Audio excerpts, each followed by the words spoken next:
Alright, so hope everybody had a nice Christmas, and we're going to jump straight into a nice review to help you out in the new season.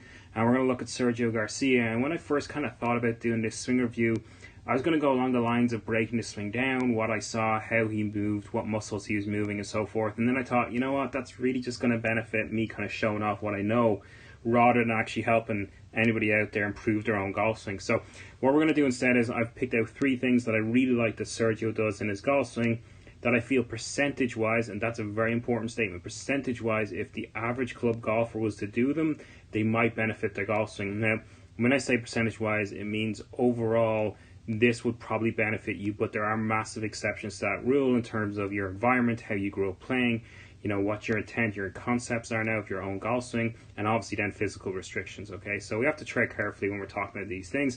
But I think overall, if got more golfers were to do these 3 things, I think overall, percentage-wise, their swings might have an opportunity to improve, let's say. All right, so let's have a quick blast at this. Obviously, one of the first things, aside from the 3 things I'm going to mention, is the movement Sergio has pre-swing, which I really, really like. So there's always this constant flow, this constant rhythm to it.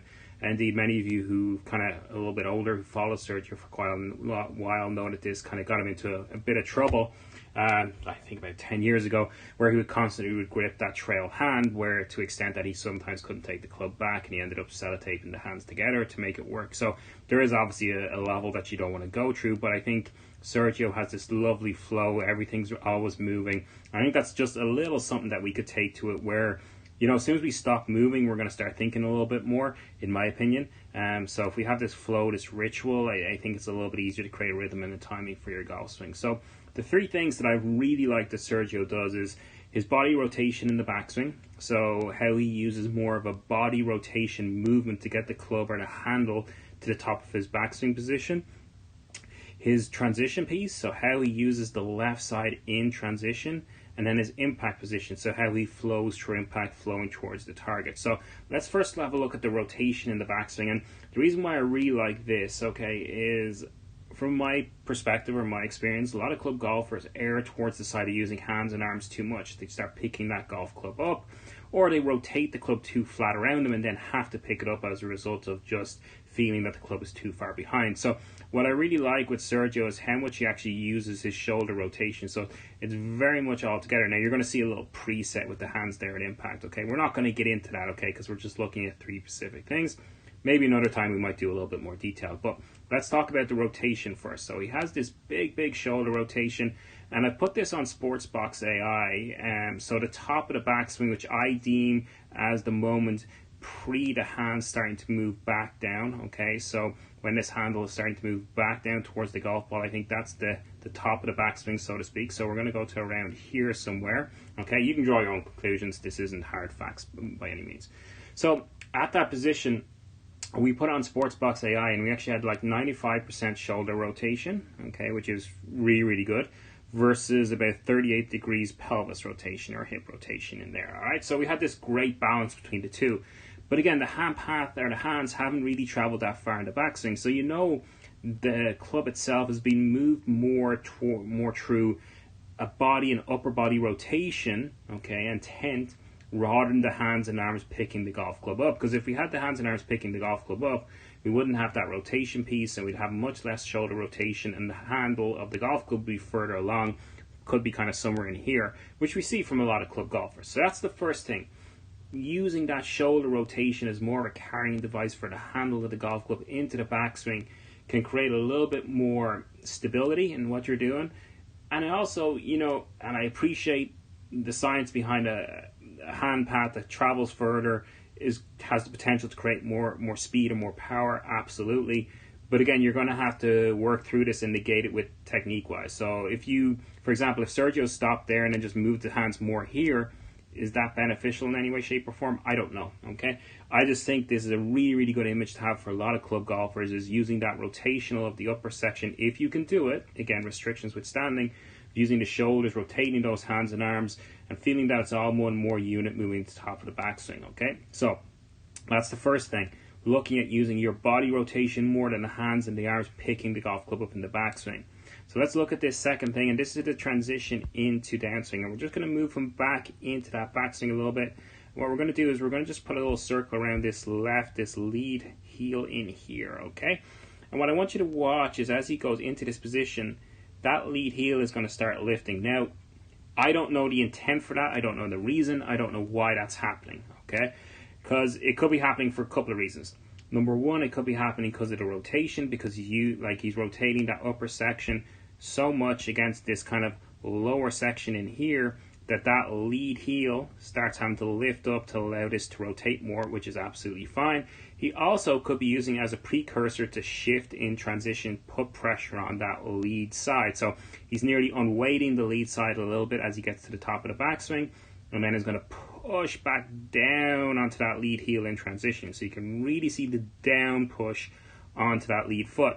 Now, I like that move for two reasons for your club golfer. Number one, allows you to create a little bit more rotation, and number two, gives you a great sensation of pushing into that lead side first to start that sequence into the downswing. So you can see Sergio here is going to start down a little bit with the hands, and then that lead side is pushing into the dirt and to the ground. So I really like that move. I think a lot of club golfers would benefit from feeling a little bit more of a lead heel lift at the top of their backswing, and then creating, because of that lead heel lift, creating that push down with the lead heel first into the ground to trigger or start that transition sequence into the downswing.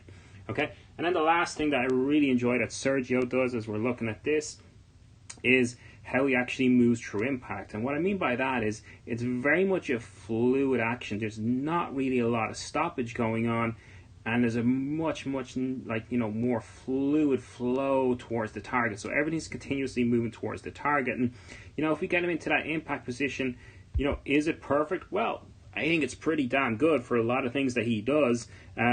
Trail foot is kind of rolled more towards target. Lead foot is kind of rolled, so nice stability in the lower feet. You can see he's got pressure on that lead side. He's got a nice little shaft lean taking place here between the lead forearm and the shaft of the golf club, so he's going to get a little bit more compression. You can see this lead elbow is slightly bent a little bit here, but again, that could be for many, many different reasons. We're not going to get into it at this stage, and we're not going to kind of guess either, okay? I just really like this as a position, and if we were to kind of go, okay, well, let's have a look at him at setup.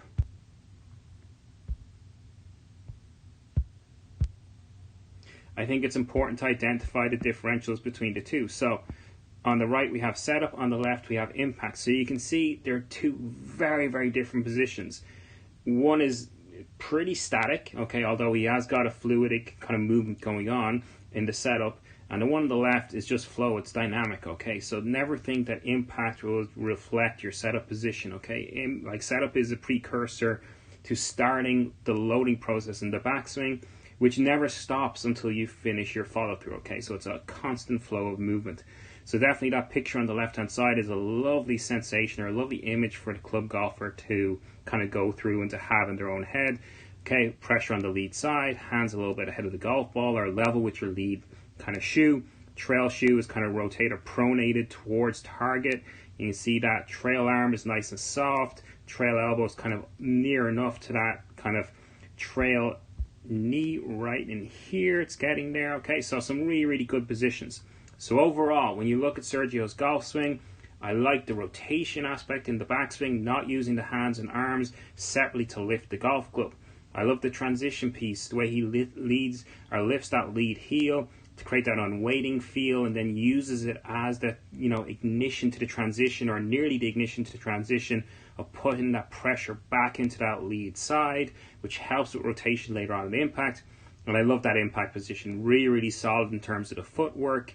Trail side, a lot of good work there. Lead elbow bends a little bit to allow him to get through the golf ball a little bit better, and great shaft lean, or the hands a little bit ahead of the golf ball to provide compression. So that's my impression of 3 things you could take from Sergio Garcia's swing. I'm sure there's plenty more, or plenty different opinions on it.